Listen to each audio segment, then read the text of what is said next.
Those of you who are Catholic, you're familiar with the vigil candle, the beautiful vigil candle that burns day and night in our Blessed Sacrament chapels, in our churches where Jesus is present in the Eucharist. And I love the imagery of these vigil candles. A lot of people have mentioned that a vigil candle, when you go into a church and you see that vigil candle, immediately there's a peace and a joy that enters your heart, because you know Jesus is there. You know there's a presence, the real presence of Jesus in the Blessed Sacrament.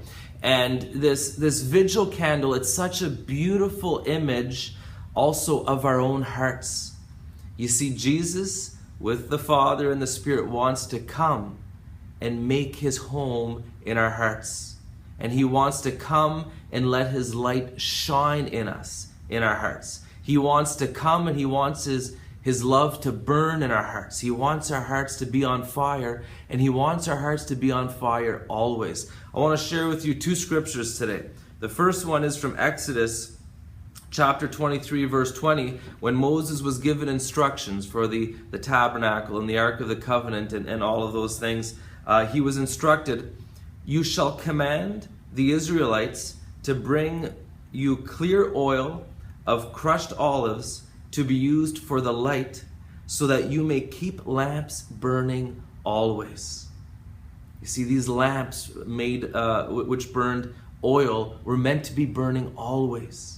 And so too, we're meant to be filled with the Spirit. Oil is an image for the Spirit. We're meant to be filled with the Spirit always, and our hearts are meant to be filled with love, the fire of God's love, the light of God's love, always, all the time.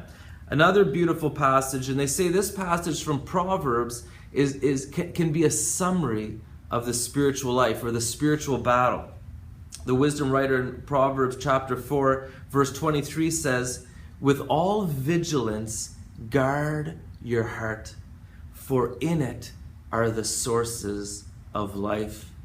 Now, this is a beautiful passage of scripture, but I want to highlight just the call to be vigilant in guarding our hearts. Once the Lord has given us new hearts and placed his Spirit within us and set our hearts on fire and filled us with his love and light, we need to guard our hearts.